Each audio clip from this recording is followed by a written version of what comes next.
представителям авиакомпании Bluebird и Aegean Airlines. Господин Мариус Сабракос.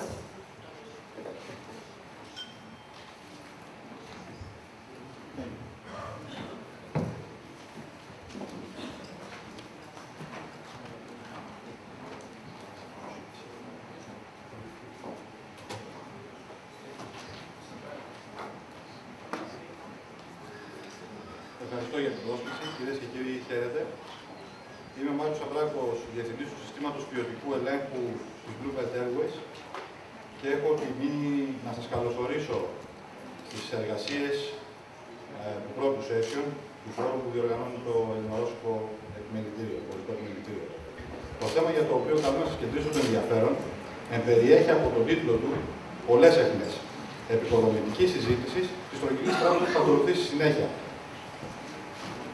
Για να μπορέσουμε στο τέλος, αν όχι να χαρτογραφήσουμε το μέλλον, που είναι και ο σκοπός του φόρουμ, να οριοθετήσουμε, αν γίνεται, τις ενέργειες που πρέπει να ακολουθηθούν, ώστε να αντιμετωπίσουμε τις απαιτήσεις της συνεχώς αυξανόμενης τουριστικής επιβατικής κίνησης στην Ελλάδα. Όπως είπε και η Πρόεδρος, τα θέματα μέχρι τώρα βαίνουν καλώς, η κίνηση όμως αυξάνεται. Επομένως, κάτι πρέπει να κάνουμε, να είμαστε έτοιμοι να αντιμετωπίσουμε αυτή την κίνηση.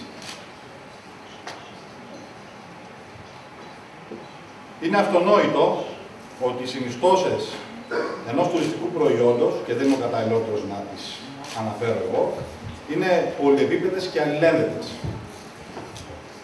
Στην παρουσίαση, όπως θα δείτε, που ακολουθούμε, χρησιμοποιούμε αεροπορικά σύμβολα, αυτή είναι και η καταβολή μας. Έτσι, από πίσω υπάρχουν αεροπορικά σύμβολα. Παρ' όλα αυτά, θα κάνουμε αναφορά στα τρία θέματα, όσο γίνεται πιο περιεκτική. Συνεχίζοντας λοιπόν, είναι αυτονόητο ότι η πρώτη και η τελευταία εμπειρία ενός επισκέπτη τουρίστα είναι οι παρεχόμενες ευκολίες στο αεροδρόμιο αναχώρησης, προορισμού, καθώς και υπηρεσίες των αερομεταφορέων, ημών δηλαδή, με ύψιλον, πριν, στη διάρκεια και μετά την πτήση. Στη συγκεκριμένη αναφορά, στη συγκεκριμένη αγορά, με συγχωρείτε, πρέπει να προσθεθεί άλλη μία παράμετρος που έχει αναφερθεί από όλους προηγουμένως, που επηρεάζει σημαντικά την ελκυστικότητα του προϊόντος. Αυτή είναι η απαραίτητη έκδοση της Visa.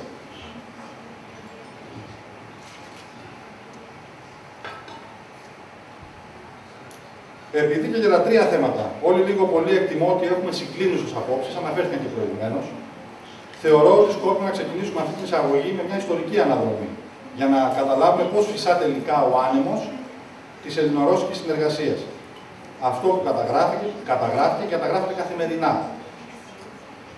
Ως ερευνητής, γιατί δεν είμαι μόνο καπετάνιος όπως αναφέρθηκε προηγουμένως, αλλά και ως ερευνητής, θα ξεκινήσουμε την αναδρομή από έναν οργανισμό, ακαδημαϊκό οργανισμό, που δεν εμπλέκεται ενεργά με τον τουρισμό, θεωρώντας ότι τις εκφραζόμενες απόψεις και σχόλια που λέει ο οργανισμός αποστασιοποιούνται από τις πινελιές της καθημερινότητας του τουρισμού.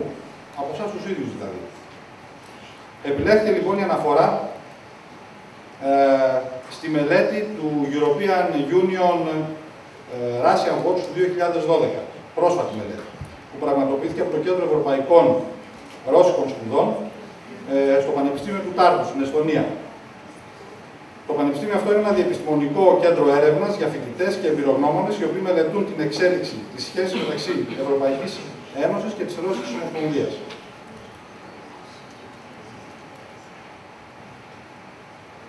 Ο καθηγητής Δημήτρης Διανταφύλου, στην εισαγωγή της ανάλυσης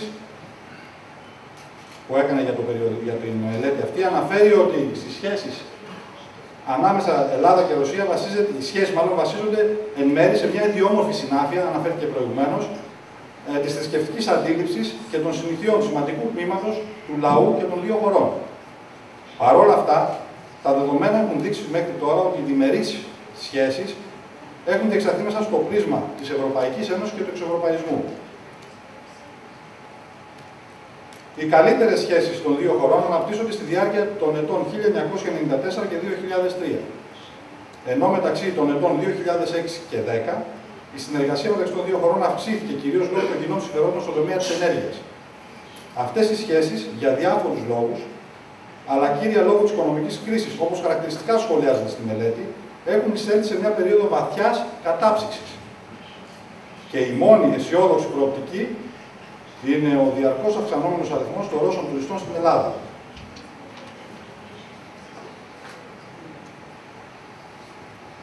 Στην ίδια ανάλυση, η αισιόδοξη προοπτική του τουρισμού τεκμηριώνεται διότι αν και στο οικονομικό μέτωπο για τους πρώτους 9 μήνες του 2011 οι ελληνικές εξαγωγές προς τη Ρωσία βρίσκονται σε άνοδο, το συνολικό εμπορικό ισοζύγιο ήταν αρνητικό.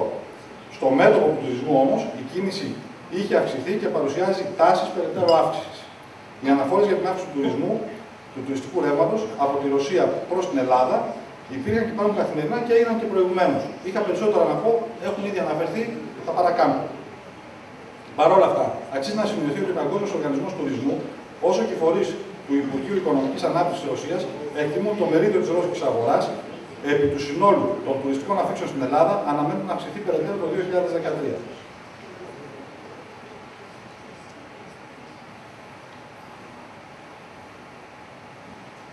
Είναι χρήσιμο όμως να δούμε τις προοπτικές της αγοράς και από άλλες οπτικές γωνίες, όχι μόνο του τουρισμού.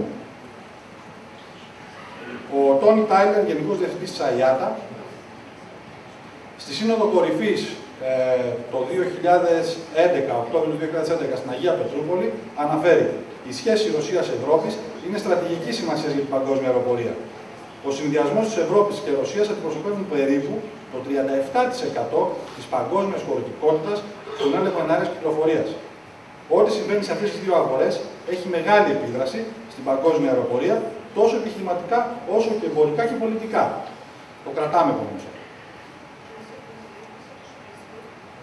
Σε ό,τι αφορά τις εκτιμήσεις της τοπικής αγοράς τουρισμού, υπάρχουν δημοσιεύματα και αναφορές που αντικατοπτρίζουν την καθημερινότητα, από τα οποία μπορούν να εξαχθούν χρήσιμα συμπεράσματα, ενώ η έκθεση του απολογισμού του 2011, είναι αυτή που βλέπετε στη διαφάνεια, αποτελεί χρήσιμη πηγή άκρισης δεδομένων. Αναφέρθηκαν και προηγουμένως τα νούμερα αυτά. Στην ίδια έκθεση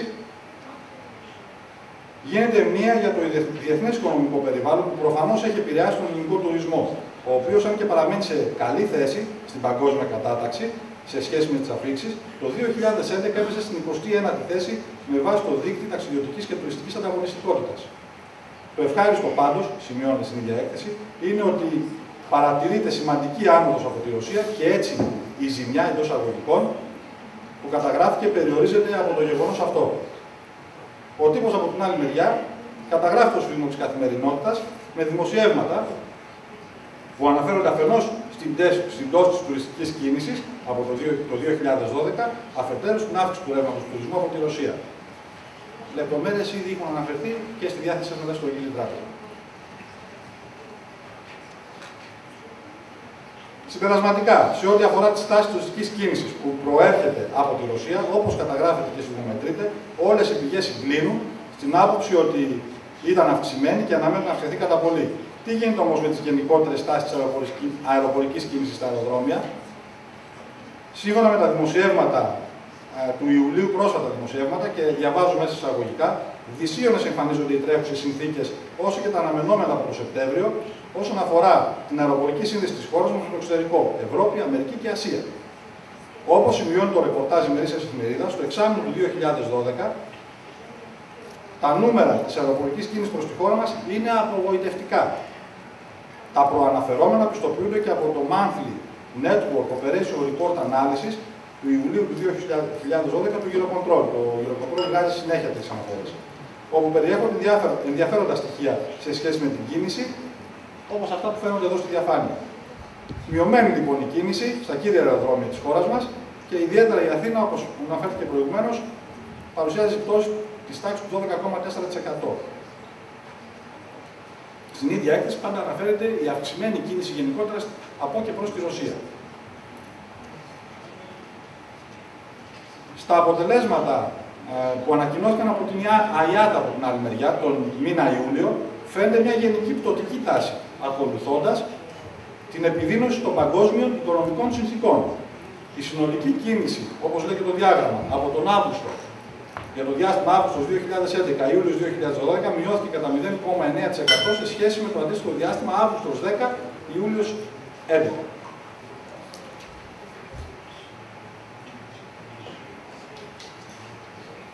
Ας δούμε λοιπόν και τις καθυστερήσεις. Θα εξετάσουμε λοιπόν την παράμετρο αεροδρόμια μέσα από το πρίσμα των καθυστερήσεων, που αποτελεί σημαντικό στοιχείο για την ποιοτική αξιολόγηση του παρεχόμενου τυπικού έργου και υπηρεσιών. Σε εκθέσεις του Eurocontrol και της ΑΙΑΤΑ αναφέρεται ότι οι καθυστερήσεις βαίνουν μειούμενες και τείνουν να σταθεροποιηθούν, ευτυχώς, σε σχετικά χαμηλά επίπεδα, βελτιώνοντας έτσι το επιχειρησιακό περιβάλλον.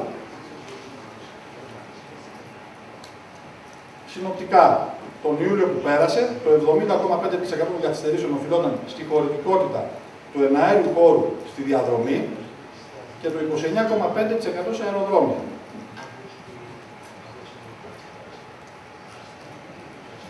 Απομονώνοντας τον παράγοντα αεροδρόμια και πάρουμε τα 20 αεροδρόμια που εμφανίζουν τις περισσότερες καθυστερήσεις, θα δούμε ότι το 2011 6 ελληνικά αεροδρόμια παρουσίαζαν τεράστιες καθυστερήσεις.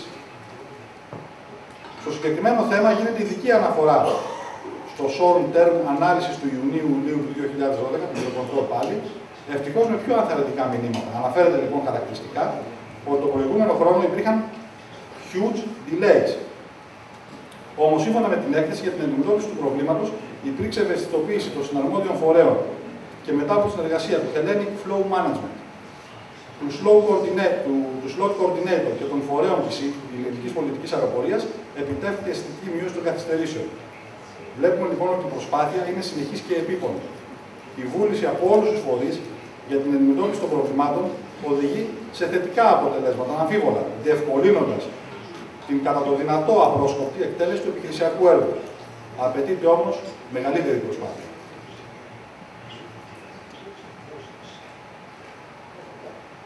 Σε ό,τι αφορά τον αέριο έλεγχο, τα αεροδρόμια της υποδομής της Ρωσίας. Επειδή δεν υπάρχει άλλη αναφορά, πρόσφατη τουλάχιστον, θα αναφερθούμε στις εμπειρίες της εταιρείας μας τα 2 τελευταία χρόνια στα αεροδρόμια αυτά. Γενικά το επιχειρησιακό περιβάλλον για κάποιον που πρωτοεπιχειρεί στη Ρωσία εμφανίζει ιδιομορφίες. Είτε αυτό λέγεται ενέργεια κυκλοφορία, είτε εξυπηρέτηση εδάφους, είτε διατυπώσεις ελέγχου. Για παράδειγμα, τον πρώτο χρόνο που επιχειρήσαμε στη Ρωσία αντιμετωπίσαμε προβλήματα επικοινωνίας με τις υπηρεσίες εδάφους. Στη δεύτερη χρονιά, κοντά στο νου και η γνώση, πολύ απλά προβλέψαμε 2 μέλη από τα πληρώματα καμπίνας να είναι Ρώσοι. Με την κίνηση αυτή, πέρα από την ασφάλεια πτήσεων και την άνεση που αισθάνεται ο επιβάτης, ξεπεράσαμε και οποιοδήποτε πρόβλημα επικοινωνίας είχαμε. Ένα θέμα που συνεχίζει να υφίσταται, είναι αρκετά σοβαρό, είναι ο μεγάλος χρόνος στην επανεξυπηρέτηση σε ορισμένα αεροδρόμια, το turnaround time. Είναι όμως εξέλιξη επικοδομητική συνεργασία με τις αρχές της Ρωσίας ώστε να εξεπηρεστεί στο μέτρο του δυνατού και αυτή η δυσκολία. Καταλήγοντας, παρά τις πρωτοεμφανιζόμενες δυσκολίες, το κλίμα συνεργασίας τόσο με τις αρχές όσο και με τους φορείς εδάφους και αέρος ήταν και είναι πολύ καλό και βοηθάει στην επίλυση των ενδεχόμενων δυσκολιών και στην ομαλή εκτέλεση του έργου. Αξίζει να δούμε στην προηγούμενη διαφάνεια, αυτό είναι ένα γενικό δηλωτικό όπως το καταθέτουμε στη Ρωσία. Τα ίδια ισχύαν στην Ελλάδα το 1980. Έχουν καταργηθεί σχετικά στην Ελλάδα.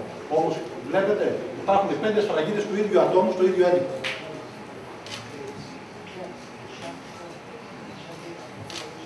Ως τελευταίο θέμα, αλλά πολύ σημαντικό, είναι η απαιτούμενη βίζα. Αναφέρθηκε από τους προηγούμενους ομιλητές. Σύμφωνα με εκτιμήσεις του Ρώσικου Επιμελητηρίου, το διπλασιασμό των αφήξεων Ρώσων τουριστών στη χώρα μας, από το 2013 εγγυάται η άρση εμποδίων για την έκδοση βίζας.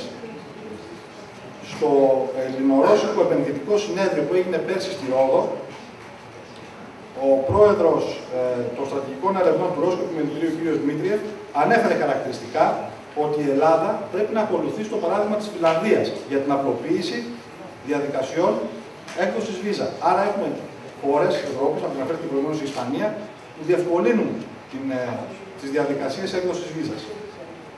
Επίσης, αναφέρθηκε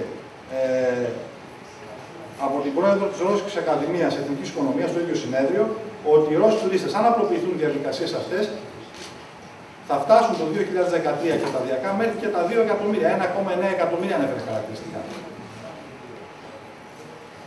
Σημειώνεται, και πρέπει να το πούμε αυτό, ότι στο website του Greek Visa Service Center, που μπήκα να δω τι γίνεται, έχει αναβαθμιστεί και είναι ιδιαίτερα ικανοποιητικό. Παρουσιάζονται όμως καθυστερήσεις στην έκδοση βίζα και αναγκάζοντας, είναι στην πράξη παρουσιάζονται καθυστερήσεις, δηλαδή στις 24 και 48 ώρες είναι επιθυμητό. Δεν συμβαίνει πάντα. Παρουσιάζονται λοιπόν στην πράξη καθυστερήσεις. Έχουμε να πούμε αρκετά παραδείγματα.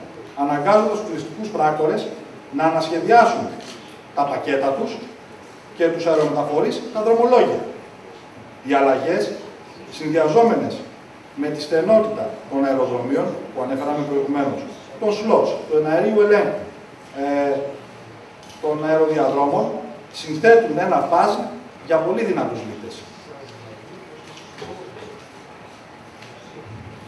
Captain Stavrakos, I'm really very sorry you have 2 minutes, okay? Okay. Αμφίμηση. Στο οικονομικό και επιχειρησιακό περιβάλλον που αναφέραμε, εκτός από τις ρώσικες εταιρείες που επιχειρούν, 3 ελληνικές εταιρείες αποτελούν αισιόδοξη νότα για την ανάπτυξη της χώρας. Είναι με αλφαβητική σειρά, η Aegean, η Astra και η Bloomberg, σαν Bloomberg να το βάλω πρώτο, αλλά λόγοι τάξης. Λοιπόν, και καλύπτονται ενδεικτικά οι προορισμοί που φαίνονται στη διαφάνεια. Τα προβλήματα που υπάρχουν δεν είναι λίγα, υπάρχει όμως ευελιξία και συνεχής προσπάθεια για την καλή συνεργασία με όλους τους φορείς και να λύσουμε όλα τα προβλήματα για την εξυπηρέτηση των επιβατών που προς το παρόν πραγματοποιείται με ακρίβεια, υποδειγματικά, προσφέροντας ασφάλεια και συνέπεια. Τελειώνοντας. Εν κατακλείδη, η Ελλάδα και η Ρωσία μοιράζονται πολλά κοινά πολιτικά χαρακτηριστικά και η χώρα μας είναι πολύ αγαπητός προορισμός στους Ρώσους. Το τουριστικό ρεύμα από τη Ρωσία, παρά την οικονομική κρίση και την αβεβαιότητα που αυτή προκαλεί, εξακολουθεί να παραμένει κινητήρια δύναμη στην ανάπτυξη και σύμφωνα με όλες τις εκτιμήσεις αναμένεται να αυξηθεί κατά πολύ. Προβλήματα υπάρχουν. Δεν επιτρέπεται όμως, αναφέρθηκε από προηγουμένως, την προοπτική αυτή να τη δούμε ευκαιριακά. Πρέπει όλοι οι φορείς να δουλέψουν συστηματικά και με συνέπεια. Ποιότητα, ώστε να ανταποκριθούμε με επιτυχία στην πρόταση που ξεδιπλώνεται μπροστά μας. Ποιοι μπορεί να είναι οι στόχοι λοιπόν τη συζήτηση να ακολουθήσει? Συνεργασία με τους φορείς τουρισμού για τον κατά δυνατόν ρεαλιστική εκτίμηση τουριστικής κίνησης της επόμενης περίοδου και έγκυρη διαμόρφωση συνεργασιών. Βελτίωση και ανάπτυξη υποδομών και υπηρεσιών με σκοπό την υποστήριξη αναμενόμενης κίνησης. Με υπευθυνότητα. Αύξηση δρομολογίων με πρόσθεση νέων προορισμών και τόσο στην Ελλάδα και στη Ρωσία. Συνεργασία με αρχές τόσο στην Ελλάδα όσο και στη Ρωσία με σχεδιασμό και όραμα για τη διευκόλυνση του επιχειρησιακού έργου. Και τέλος, η βίζα. Στο σημείο αυτό τελειώνω την έκθεση των παραμέτρων με μια οπτική γωνία προγραμματισμού ώστε να ξεκινήσει η συζήτηση της Στρογγυλής Τράπεζας μετά. Ευχαριστώ πολύ.